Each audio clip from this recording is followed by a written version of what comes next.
Beberapa minggu belakangan ini kita mendengar beberapa istilah yang viral di tengah-tengah masyarakat. Mungkin istilah-istilah ini baru bagi masyarakat, tetapi pada dasarnya istilah-istilah tersebut sudah lama dan telah menjadi register dalam beberapa bidang keilmuan tertentu, yaitu herd immunity dan juga new normal.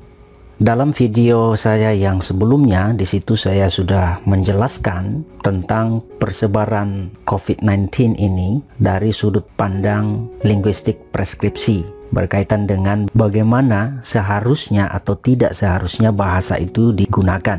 Nah, kali ini saya akan membahas istilah-istilah yang saya sebutkan tadi, yaitu herd immunity dan new normal dari perspektif sosiologi bahasa. Nah, bidang keilmuan sosiologi bahasa ini memang agak mirip dengan sosiolinguistik, tetapi kedua bidang ilmu ini memang secara substansi sangat berbeda, di mana sosiolinguistik ini merupakan studi tentang bahasa yang berfokus pada bagaimana bahasa-bahasa yang bervariasi itu digunakan oleh masyarakat oleh karena latar belakang sosial yang berbeda. Kemudian juga bisa karena gendernya yang berbeda, bisa karena kelas sosialnya yang berbeda, bahkan dari latar belakang ekonomi yang berbeda, sehingga terlihat jelas bagaimana bahasa itu digunakan oleh perbedaan-perbedaan di kalangan sosial tersebut. Sementara di sisi lain, sosiologi bahasa ini merupakan studi sosiologi yang berfokus pada bagaimana bahasa dapat mempengaruhi aspek-aspek sosial, bahkan dimensi-dimensi sosial, sehingga dengan bahasa yang diujarkan atau yang didengarkan itu bisa mempengaruhi sikap dan perilaku masyarakat. Nah, sebelum lebih jauh saya menjelaskan tentang herd immunity dan new normal, saya mengajak Anda semua untuk menyimak beberapa video. Mari kita simak videonya satu persatu.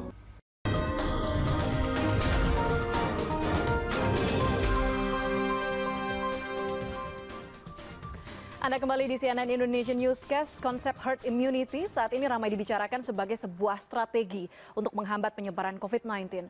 Namun nyatanya banyak ahli kesehatan internasional, bahkan WHO sendiri menyatakan penerapan herd immunity ini sangat beresiko menambah jumlah korban semakin besar. Sementara pemerintah melalui juru bicara pemerintah untuk penanganan COVID-19 Ahmad Yuryanto mengaku tidak akan menggunakan strategi herd immunity dalam penanganan COVID-19. Tapi sebetulnya ini banyak dibicarakan di lini masa juga. Apa herd immunity itu dan apa memang bisa berhasil jika diterapkan? Untuk membahasnya sudah terhubung bersama kami melalui sambungan Skype ada Sekjen Perhimpunan Dokter Spesialis Penyakit Dalam Indonesia, Dr. Eka Ginanjar. Dr. Eka, selamat malam. Selamat malam, Mbak Puspa. Apa kabar, Dok? Pemirsa semua. Alhamdulillah baik. Oke, Dok, kita harus menyamaratakan definisi dari herd immunity. Apa sebetulnya herd immunity itu, Dok? Ya, jadi herd immunity ini adalah suatu kekebalan atau imunitas yang didapatkan oleh kelompok. Jadi kekebalan kelompok secara secara singkatnya ya. Jadi kekebalan oleh suatu kelompok atau suatu komunitas atau suatu masyarakat, di mana kekebalan itu dicapai ketika sebagian besar orang dari kumpulan tersebut atau dari komunitas tersebut terpapar oleh suatu penyakit yang dalam hal ini biasanya adalah virus. Jadi nggak sampai 100% terpapar, tetapi kurang lebih ya biasanya 70, 80, 90% seperti itu dari semua yang populasinya. Oke, artinya jadi misalnya dalam 20 orang dalam satu kelompok ini 18 harus terinfeksi virus tersebut begitu? Kurang lebih 17-18 orang terinfeksi, dan masing-masing yang sudah terinfeksi itu akan mempunyai imunitas, mempunyai kekebalan tubuh. Nah, jadi dengan 18 orang yang mempunyai kekebalan tubuh tersebut yang akibat terinfeksi, maka dia akan menimbulkan kekebalan imunitas atau kekebalan pada masyarakat itu sendiri, pada kelompok itu. Se-20-20-nya akan terlindungi Seperti itu. Oke, Dok, tapi kalau kita berkaca dengan informasi yang beredar di internasional dari luar negeri, bahkan ada orang yang sudah dinyatakan sembuh begitu. Artinya imunnya sudah muncul, tapi bisa terinfeksi lagi dengan COVID-19 ini. Apakah ini bisa dikategorikan jadi herd immunity? Nah, makanya itu Mbak Puspa, WHO sendiri menyatakan kalau kita mengambil strategi herd immunity ini adalah hal yang sangat berbahaya. Karena pertama, ini belum ada vaksinasinya atau imunisasinya. Herd immunity biasanya diterapkan oleh suatu penyakit yang sudah ada imunisasinya atau ada vaksinnya. Jadi tertularnya terhadap penyakit itu dilakukan oleh imunisasi atau vaksin. Jadi pasien tidak terkena penyakitnya sampai parah, tetapi dia mempunyai imunitas atau kekebalan tubuh. Nah, ini yang berbeda. Nah, kalau kita menerapkan herd immunity ini tanpa ada imunitasnya, artinya secara natural semua orang harus, atau 80% tadi orang harus terinfeksi oleh virus secara natural. Artinya orang akan menjadi sakit sekian persen, memang nggak 100% sakit. Ya, dari yang terinfeksi mungkin yang akan sakit hanya 10%. Tetapi bayangkan Mbak Puspa, populasi kita 270 juta orang. Ya, 80%-nya taruhlah 180 atau 190 atau 200 juta orang. 10%-nya itu kan juta juga gitu loh. Sekitar 1,5 juta orang yang akan sakit. Dari situ yang akan meninggal berapa persen? Nah, terlalu beresiko. Itu masalah nomor satu. Masalah nomor duanya adalah ini penyakit baru. Kita nggak tahu, tadi yang Mbak Puspa sampaikan, sudah terinfeksi, sembuh, kena infeksi lagi. Nah, ini kan kita masih tanda tanya. Artinya terlalu beresiko kalau kita mengandalkan herd immunity. Bisa menimbulkan korban banyak, dan mungkin herd immunity tidak bisa tercapai. Karena apa? Kita nggak tahu. Mungkin imunitasnya tidak pernah bisa terbentuk. Nah, ini yang menjadi masalah, Mbak Puspa. Oke, Dokter Eka, koreksi saya. Jadi herd immunity itu bisa dilakukan kalau sudah ada vaksinnya. Kalau belum ada, tidak menjadi opsi begitu ya? Sebenarnya bisa, tapi terlalu beresiko, Mbak Puspa. Karena tadi harus 80% orang terinfeksi. Nah, ini yang menjadi beresiko. Kalau vaksin, kan itu kan vaksin dia menyuntikkan bagian dari virus atau virus yang sudah dilemahkan sehingga tubuh terinfeksi tanda kutip, tetapi dia menimbulkan imunitas. Dia terinfeksi tapi tidak sakit. Tapi imunitas terbentuk. Itu vaksin atau imunisasi. Tapi Dok, sejauh ini sejauh ini Dok, adakah negara yang mungkin secara ajaib, quote unquote, bisa mengatasi wabah apapun wabahnya dengan berbekal pemahaman kekebalan imunitas? Sejauh ini yang saya tahu dan saya pantau ya, di negara-negara tidak ada. Inggris mencoba untuk menerapkan herd immunity. Dia membiarkan orang terpapar, terinfeksi, tapi ternyata apa yang dia dapat, korbannya saat ini Inggris di Eropa, CFR-nya, case fatality rate-nya, termasuk yang tertinggi. Bahkan bisa dibilang tertinggi. Memang total death-nya tidak setinggi Amerika misalnya. Tetapi case fatality rate-nya dibandingkan dengan populasinya itu sangat tinggi. Jadi kita tidak mau seperti itu. Jadi Inggris dalam waktu 3 hari atau 1 minggu, dia langsung berubah strategi jadi lockdown. Oke, tapi Dok, ada negara Swedia. Kita bahas soal Swedia yang disebutkan punya rencana menerapkan herd immunity, bahkan kepala ahli epidemiologinya dan juga pakar yang diakui secara internasional juga mengatakan strategi ini sebagai strategi yang terbaik di dunia. Apa yang kemudian membuat Swedia berpikir ini berhasil? Apakah memang ada kaitan soal disiplin masyarakat terhadap protokol kesehatan atau fasilitas kesehatan di sana yang memadai, atau seperti apa, Dok? Jadi betul sekali. Saya belum mendalami apa yang dilakukan atau direncanakan oleh Swedia, Mbak Puspa. Tetapi kalaupun memang herd immunity ini kita akan ambil sebagai strategi, maka kita harus siap dengan fasilitas kesehatan yang memadai. Kenapa? Karena ketika ada orang yang sakit, sekian persen, taruhlah 10% yang sakit ini menjadi kritis, itu harus tertangani dengan baik. Ketika kapasitas kesehatan, sistem kesehatan kita membaik, bisa menangani itu semua, maka korban akan bisa ditekan. Nah, sekarang kalau pasiennya membludak, sedangkan sistem kesehatannya itu tidak baik atau kurang baik, maka akan menimbulkan korban yang akan banyak. Nah, mungkin Swedia kita tahu sistem kesehatannya lebih baik dibandingkan kita. Makanya dia terlalu pede, apa ya bukan terlalu, dia bisa percaya diri lah Ya, ya. untuk bisa menerapkan sistem itu. Ditambah dia yakin masyarakatnya bisa disiplin. Oke, nah kalau di Indonesia dok, kita tahu penyebaran fasilitas kesehatan di Indonesia nampaknya juga belum merata, masih di kota-kota besar, apalagi Betul, betul obat-obatan. sekali. Gimana dok kemudian herd immunity ini kemudian diperbincangkan oleh masyarakat, ada ketakutan tersendiri, nantinya mereka mungkin bisa kena kapanpun virus ini tidak terlihat, tapi tidak didukung dengan fasilitas kesehatan yang baik di Indonesia. Betul sekali Mbak Puspa. Jadi saya yakin pemerintah memang sedang berusaha untuk bisa meningkatkan kapasitas kesehatan untuk menangani COVID ini. Tetapi kita tahulah apa yang terjadi di bangsa kita, di negara kita berbeda sekali. Jakarta bisa dihitung yang terbaik punya sistem kesehatan. Tapi bagaimana bandingkan dengan misalnya di Papua, bandingkan dengan di Palu atau di Maluku Utara di Ternate sana. Nah ini sangat berbeda. Pada kondisi normal saja sebelum terjadi pandemi COVID ini sistem kesehatannya sangat berbeda. Maksudnya kapasitas kesehatannya, kemampuan untuk menangani sangat berbeda. Ruang isolasi, ventilator, ruang perawatan, ruang tekanan negatif, pemeriksaan, itu semua variabel-variabel yang harus disiapkan. Dan modalnya pasti akan besar. Jadi kalau menurut saya ini sangat beresiko kalau diterapkan di Indonesia. Oke, tapi di luar fasilitas kesehatan yang nampaknya juga sekarang diupayakan oleh pemerintah begitu untuk memaksimalkan hal tersebut. Nampaknya juga pemerintah membuat kebijakan yang berubah-ubah. Kemudian adanya relaksasi dari kebijakan sebelumnya dari PSBB. Ini kan nampaknya mendorong masyarakat juga untuk melakukan aktivitas seperti biasanya tanpa menghiraukan dan juga abai dengan protokol kesehatan yang harusnya dilakukan. Dokter melihat relaksasi ini seperti apa? Apakah memang walaupun juru bicara penanganan COVID-19 Ahmad Yuryanto mengatakan tidak akan menggunakan strategi herd immunity ini, tapi dengan adanya relaksasi ini apakah bisa kita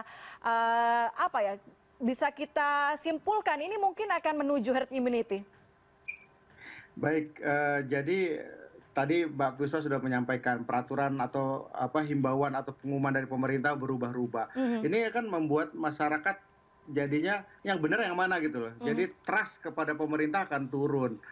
Nah ini yang saya khawatirkan. Jadi nanti apapun yang disampaikan, misalnya oke, pelonggaran, tapi harus protokol kesehatan. Protokol kesehatannya ini. Tapi karena berubah-ubahnya peraturan, maka orang bilang ini mana yang benar, seperti itu. Nah dengan tidak dipatuhinya itu, maka banyak hal yang bisa dilanggar dan rantai penyebaran akan menjadi tidak terkendali. Nah, kalau dengan penyebaran yang tidak terkendali ini, maka pada akhirnya kita bisa berasumsi ataukah memang ini sengaja membuat orang tertular supaya terbentuk herd immunity. Yang seperti saya sampaikan, sampai 80% populasi terpapar oleh virus ini. Nah, ini yang menjadi orang menyangka bahwa oh ini sebenarnya herd immunity memang. Ya, jangan-jangan pemerintah nyuruh kita untuk melakukan ini semua supaya terjadi herd immunity, tapi begitu ya?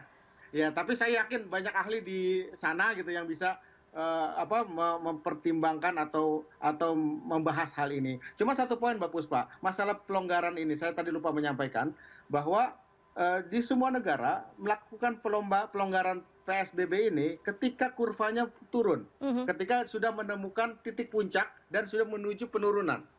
Walaupun dengan ancaman adanya second wave, serangan kedua dan segala macam. Ya, nah ini kita titik puncaknya belum nyampe, belum tahu sampai di mana kita paling tinggi dan belum menurun, tapi sudah dilakukan pelonggaran. Jadi ini yang mengkhawatirkan. Saya paham pertimbangannya masalah ekonomi, masalah sosial, masalah politik, tapi ini harus ada strategi yang jelas sehingga kita sama-sama kita melihat bahwa leader, pelaksana dan rakyat itu berjalan secara satu arah. Nah ini yang harusnya ada seperti itu. Oke, setuju. Dokter Eka, jika pemerintah juga apa namanya, nampaknya masih gamang begitu dengan kebijakan yang dilakukan, walaupun sudah ada upaya-upaya dan tadi Dokter Eka juga menyebut masa kritis aja belum nih kita. Apakah kita siap menghadapi masa kritis itu? Apa yang dilakukan kemudian, upaya yang dilakukan oleh PAPDI sendiri untuk membantu pemerintah untuk menekan tidak ada opsi herd immunity yang dilakukan di Indonesia? Jadi kebetulan kemarin sore kami berkumpul di Zoom meeting ya dengan 38 cabang PAPDI dari Sabang sampai Merauke. Kita tanya apa kondisinya dari setiap daerah, dan setiap daerah itu mempunyai masalah berbeda-beda. Tapi paling secara umum adalah mereka khawatir dengan adanya peledakan kasus ini. Iya, karena apa? Saat ini pemeriksaan aja masih susah. Ada beberapa daerah yang masih harus nunggu 1 minggu. Ya, di satu provinsi harus nunggu kapal berkeliling dulu untuk bisa mendapatkan hasil PCR.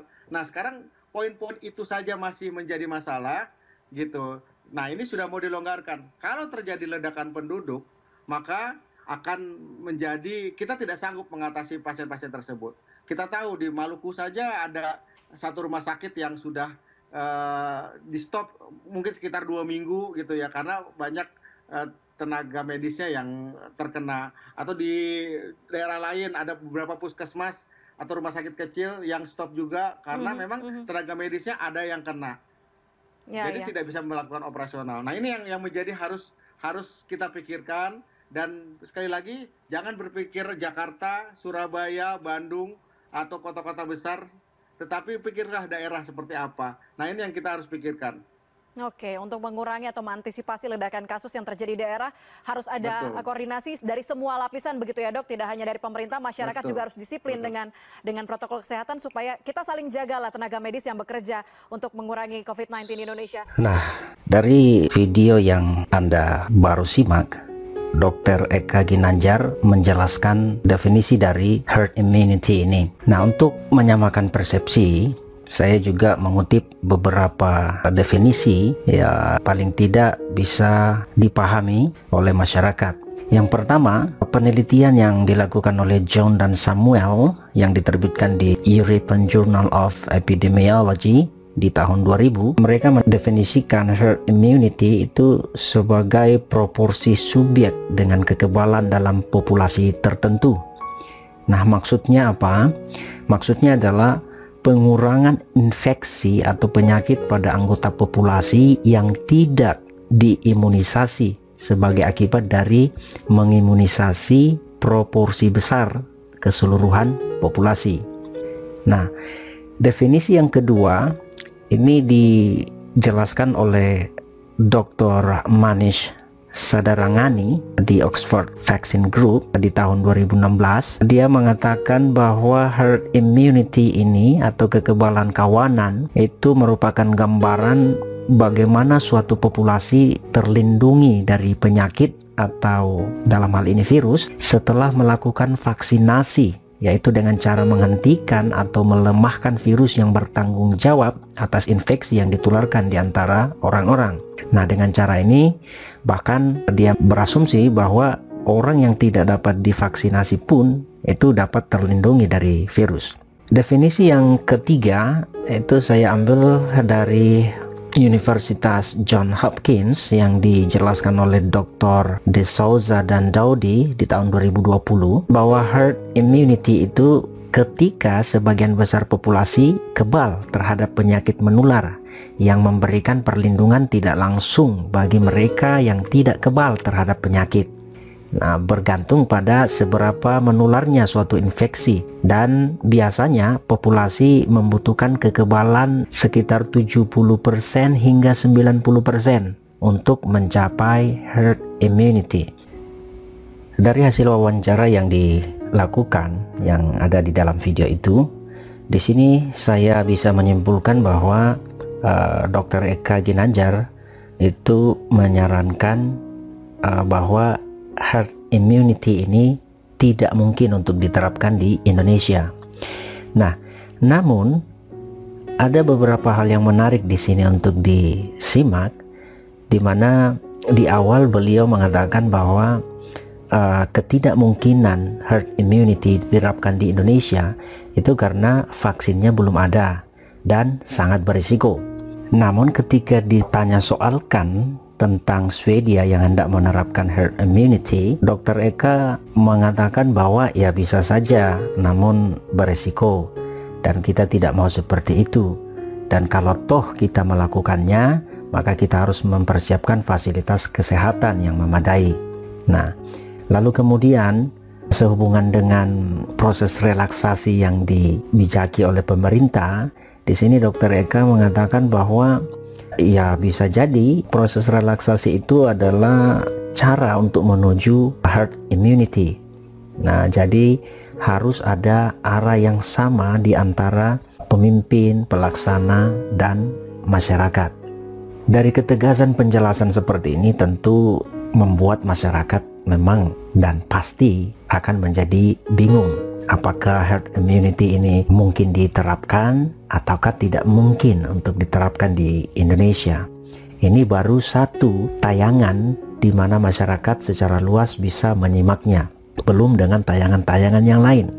Nah, karena viralnya berita-berita seperti ini sehubungan dengan mungkinkah atau tidak mungkinkah herd immunity ini diterapkan di Indonesia, sehingga ada beberapa informasi yang mengaitkan dengan herd immunity ini dengan memunculkan sebuah istilah new normal. Nah, new normal ini sebetulnya adalah istilah yang pertama kali muncul ketika terjadinya resesi ekonomi di tahun 2007-2008, kemudian berlanjut ke 2008 sampai 2012, resesi global, lalu kemudian di tahun 2019-2020 sehubungan dengan pandemik COVID-19 ini. Mari kita simak video tentang new normal. Selanjutnya kami akan mengajak Anda untuk mengenal istilah the new normal yang ramai diperbincangkan saat ini dalam laporan khas redaksi. Istilah new normal mendadak ramai menjadi perbincangan berbagai kalangan. Istilah ini merujuk pada tatanan baru yang harus diadaptasi manusia di tengah pandemi COVID-19. New normal menjadi sebuah pilihan atau keputusan yang diambil pemerintah untuk merespon pandemi COVID-19 yang sampai saat ini belum bisa dikendalikan. Sebelumnya Badan Kesehatan Dunia WHO menyatakan, meskipun kurva positif COVID-19 menurun, virus corona tak akan hilang dari kehidupan manusia. Ditambah pernyataan Presiden Jokowi bahwa saatnya masyarakat diminta berdampingan dengan COVID-19. Kita memang harus berkompromi dengan COVID, bisa hidup berdampingan dengan COVID.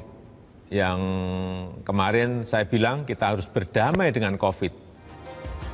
Lantas apa yang sebenarnya dimaksud dengan kehidupan new normal? Yang dimaksud dengan kondisi new normal adalah kondisi di mana pandemi COVID-19 ini sudah mulai mereda dan pembatasan sosial bisa dilonggarkan, tetapi kita harus mengubah perilaku. Kita tidak bisa berperilaku seperti sebelum terjadinya pandemi COVID-19 ini, supaya pandemi ini tidak terjadi lagi. Iwan Aryawan menegaskan, meski angka menunjukkan jumlah pergerakan dan kerumunan orang berkurang selama 2 bulan terakhir, tak lantas penanganan COVID-19 dinilai berhasil. Tak bisa dipungkiri, wabahnya virus corona mengubah sejumlah tatanan kehidupan masyarakat dan juga kebijakan pemerintah. Kini warga tak lagi cukup mengantongi kode booking untuk terbang. Sederet pemeriksaan dan kelengkapan dokumen menjadi syarat wajib naik pesawat. Para penumpang KRL juga tak boleh ketinggalan membawa surat tugas jika hendak bepergian. Pemeriksaan kondisi kesehatan juga wajib dilakukan. Penumpang bus pun harus menyiapkan surat bebas COVID-19 atau keterangan sehat dari institusi kesehatan, surat izin dinas, surat keterangan bepergian yang diketahui oleh kelurahan setempat, serta rencana perjalanan. Iya, tanpa disadari, kehidupan baru dialami oleh siapapun yang hidup di tengah pandemi saat ini. Sederet protokol kesehatan seolah menjadi rutinitas yang harus dijalani. Mulai kebiasaan cuci tangan, mengenakan masker, tidak berkerumun, mengurangi bepergian, menjadi perilaku sehat yang diharapkan mampu menurunkan angka penularan COVID-19. Tim Liputan CNN Indonesia.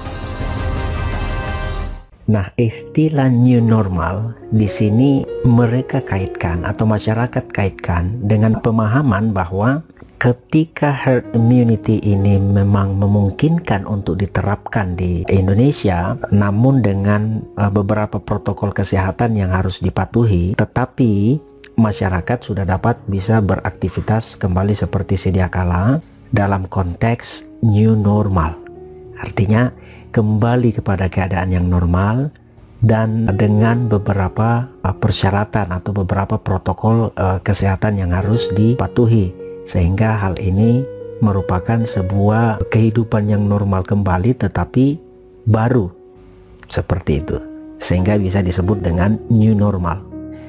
Nah, di sisi lain, pemerintah melalui Presiden Jokowi juga telah menyatakan bahwa seharusnya kita bisa berdamai dengan virus corona.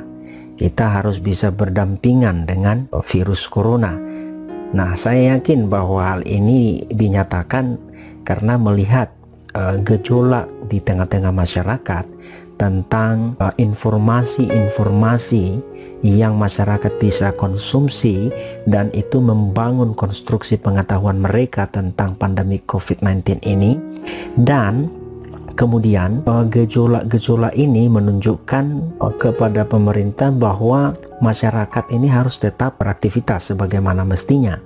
Nah, sehingga sikap dan perilaku pemerintah harus bisa menunjukkan jalan yang terbaik bagi masyarakatnya, sehingga pemerintah menerapkan proses relaksasi sampai Presiden Jokowi mengatakan bahwa kita harus berdamai dengan virus corona, kita harus hidup berdampingan dengan virus corona. Nah, mendengar ujaran ini, Bapak mantan Wakil Presiden Haji Yusuf Kalla memberi komentar tentang ketidaksetujuan beliau terhadap pernyataan yang disampaikan oleh Presiden Jokowi bahwa kita harus bisa berdamai dengan corona atau kita harus bisa hidup berdampingan dengan corona. Presiden Joko Widodo mengatakan warga Indonesia harus hidup berdamai dengan COVID-19.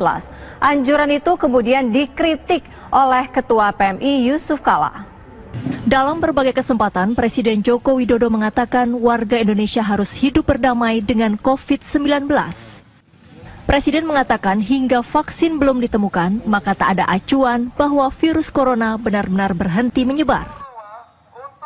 Sampai ditemukannya vaksin yang efektif, kita harus hidup berdamai dengan COVID untuk beberapa waktu ke depan. Kita memang harus berkompromi dengan COVID, bisa hidup berdampingan dengan COVID. Yang kemarin saya bilang kita harus berdamai dengan COVID. Virus ini tidak akan hilang. Artinya, sekali lagi kita harus berdampingan hidup dengan COVID. Belakangan, pernyataan Presiden Jokowi dikritik oleh Ketua PMI Yusuf Kalla yang juga mantan Wakil Presiden. Apakah kita ingin memilih itu silakan. Kalau ada yang mau memilih, ya biar imun kena dulu baru imun, mungkin gitulah kira-kira. Kalau kena banyak baru imun. Negara apa yang ingin seperti itu? Dan itu tidak dianjurkan oleh WHO atau lembaga apapun untuk main coba-coba. Itu belum pasti lagi imun, bisa saja mati orangnya. Mungkin penyakit lain boleh. Karena ini orang tidak, ini kan virus ini ganas dan tidak milih-milih siapa, tidak bisa diajak berdamai. Kalau namanya berdamai itu kalau dua-duanya ingin damai, ya. Kalau kita hanya ingin damai virusnya enggak gimana? Jadi tidak, istilah damai itu agak kurang pas sebenarnya, karena damai itu dua belah pihak.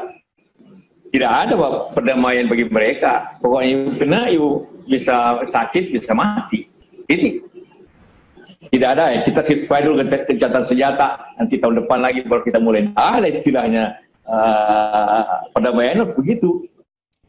Nah, memang kalau dilihat dari segi kebahasaannya, khususnya dalam hal penggunaan bahasa, itu memang tidak memungkinkan untuk kita bisa hidup berdamai dengan corona.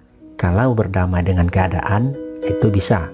Nah, kemudian berdampingan dengan corona Ya, memang penggunaan katanya di sini tentu menimbulkan makna yang aneh atau makna yang ambigu. Nah, sehingga mantan Wakil Presiden Yusuf Kalla mengomentari hal ini, dan beliau mengatakan bahwa tidak bisa seperti itu. Kita tidak akan mungkin berdamai dengan virus corona. Yang namanya perdamaian itu harus diantara kedua belah pihak. Ada persetujuan di antara kedua belah pihak untuk gencatan senjata atau untuk berdamai. Nah, kita tidak bisa berdamai dengan corona, dan memang secara semantik memang hal itu benar. Kita tidak akan bisa hidup berdamai dengan corona karena hanya dari satu pihak saja, yaitu dari pihak manusia. Nah, dari 3 tayangan video ini saja yang mana masyarakat bisa simak secara luas, secara bebas, ini saya yakin sudah bisa menimbulkan kegalauan di tengah-tengah masyarakat. Dan di sini ada 2 kelompok yang tentu saling menyatakan pendapat. Di kelompok pertama adalah kelompok yang memang mengalami ketakutan yang berlebihan dengan pandemik 19 ini, lalu kemudian mendengar dan menyimak tayangan-tayangan seperti ini, seakan-akan pemerintah akan menerapkan yang namanya herd immunity dan masyarakat bisa masuk dalam konteks new normal, sehingga mereka atau kelompok ini menjadi semakin ketakutan. Nah, di kelompok yang lain ada kelompok yang memang setuju untuk masyarakat tetap beraktivitas, untuk menghentikan PSBB, menghentikan karantina, atau bahkan ingin menerapkan atau menyetujui untuk menerapkan herd immunity ini tanpa harus masuk dalam konteks new normal. Nah, inilah semua yang sebetulnya menjadi faktor penentu bagaimana masyarakat itu bisa bereaksi, bagaimana masyarakat itu bersikap dan berperilaku selama masa pandemik ini. Sehingga memang seperti yang dikatakan Dr. Eka tadi, bahwa masyarakat memiliki rasa kepercayaan terhadap pemerintah itu semakin melemah karena mereka kebingungan. Ini sebetulnya peraturan yang mana yang akan diterapkan dan peraturan mana yang seharusnya tidak diterapkan oleh pemerintah. Dalam hal ini kita tidak dapat menyalahkan masyarakat maupun pemerintah. Mengapa? Karena di sini memang ada dualisme pendapat antara situasi yang sangat kompleks. Dan kita tahu bahwa apapun yang terjadi atau reaksi apapun yang terjadi di tengah-tengah masyarakat dalam bentuk sikap dan perilaku mereka itu tidak terlepas dari faktor bahasa, entah itu melalui media elektronik maupun media cetak. Nah, di sini sangat jelas bahwa sosiologi bahasa itu menunjukkan bagaimana sikap dan perilaku masyarakat ini tampak jelas karena pengaruh dari bahasa atau pengaruh dari penggunaan bahasa. Nah, sekaligus saya ingin menekankan bahwa di sini saya tidak berfokus pada setuju atau tidak setuju untuk diterapkannya herd immunity dan new normal. Tetapi di sini saya berfokus pada bagaimana reaksi masyarakat ini muncul dengan memviralkan istilah herd immunity dan new normal, itu karena saya melihatnya dari perspektif sosiologi bahasa, yaitu bagaimana bahasa digunakan melalui media elektronik maupun media cetak, sehingga inilah yang menimbulkan pertentangan pendapat atau menjadi kegaduhan atau menjadi kegalauan tersendiri bagi masyarakat.